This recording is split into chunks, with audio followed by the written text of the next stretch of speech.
So with Spider-Man Brand New Day's trailer taking 100 years to release, it's gotten me annoyed. I'm like this dog here. This dog gets me. So in this video, I decided to talk about Marvel's trailer problem. You like how they can reveal too much in trailers, where it's like I've seen the whole movie. Like how they revealed that Spider-Man was in Civil War, or that Red Hulk was in Captain America 4. Sure, it's cool, but wouldn't that have been cooler to see in theaters without knowing ahead of time? I mean, whatever, it generates money, right? Well, not Cap 4. But I didn't see James Gunn reveal that Ultraman is a clone of Superman. I know it's obvious, but still, films do get away with it sometimes because there is still, like, more footage to offer.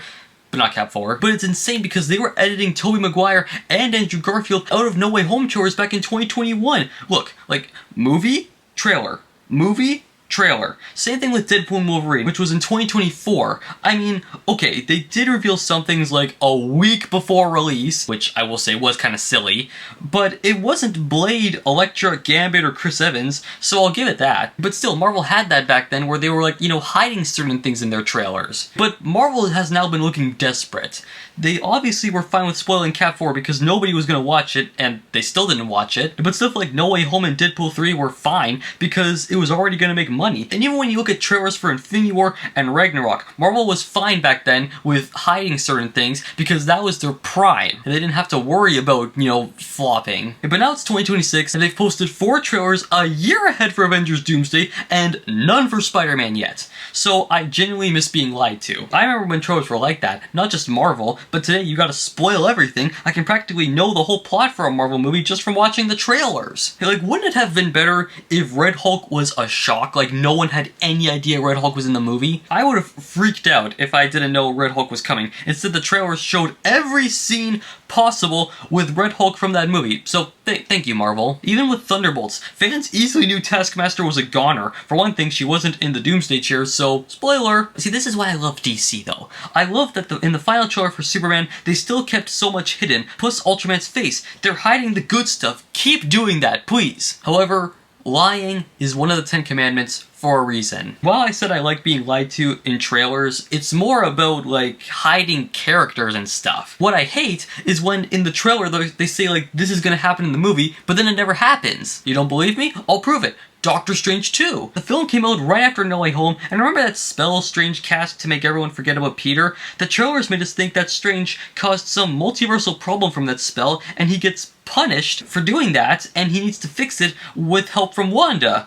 And he gets to fight Professor X, and there was even speculation of Superior Iron Man showing up, which, that hyped me up. The movie comes out, we only get one mention of Spider-Man in that film. Like, in the entire film, we only got one mention of Spider-Man. The film has nothing to do with what we thought, even though what we thought sounded way cooler. Instead, Strange is literally sidelined in his own solo film. Ant-Man 3 was also bad. The trailers talk about Kang allowing Scott more time with Cassie after missing 5 years with her. The movie never even says that! You know why? Because it's a comedy movie. And when Marvel does comedies, characters don't have arcs. They're jokes. I thought Ant-Man was gonna die in the 3rd film because it's Kang he's fighting. The next big bad of the MCU, the trailers made me think so. And you know what happens?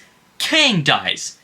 To Ant-Man. I don't know or care what the original plan was or if they lied. Either way, Marvel screwed themselves. You could even count the Sony movies as Marvel. Like how in Morbius, there's a picture of Tobey's Spider-Man, which doesn't appear in the movie at all. I didn't know this, but also in the trailers, it seems that, like, it's implied that he teams up with Michael Keaton's Vulture, which doesn't happen in the movie at all. Actually, well, okay, it kind of does in the last, like, 10 seconds. Now, I mean, Morbius, it was delayed a few times, like, more for one thing due to COVID, so it could have had reshoots, but even then, I don't care. Sony, and you could say even Marvel, screwed themselves with that. Then Madam Web happens, and aside from the cast lying about the movie's greatness, when it isn't great at all, or when Dakota Johnson looks like she's being held at gunpoint in every interview to not say this film stinks, the trailers showed us every piece of footage of the Spider Ladies in their costumes. I'm serious. Any part that's in the trailer is in the movie. And even before this, Sony literally marketed Rhino as being a huge part of The Amazing Spider-Man 2. When he isn't, he's in, like, the last 3 minutes of the movie. But I mean, then again, this is Sony. I mean, we could never trust them, right? Even Homecoming lied about having this shot in the trailer of Spider-Man and Iron Man together, but that never happened. It was probably put in there because Sony thought the most popular superhero couldn't carry his own trailer. That's probably why we don't have a brand new date trailer. Sony's too scared. They think it's been too long since we've had a Spider-Man movie. They think he can't carry a trailer by himself. So just watch. When the trailer comes out, they're gonna put every scene of Hulk raging in it, so it'll get fans to the theaters instead of showing some cool scenes that don't show too many spoilers that save the good stuff for the theater. Less is more. But what do I know? I'm just a teenager. Give me that Spider-Man trailer, Sony. It's meant to be coming out this week, so let's hope so. Anyway, thank you guys for watching this video. Click this video right here. You think you like this one the best. Make sure to like and subscribe. See you guys.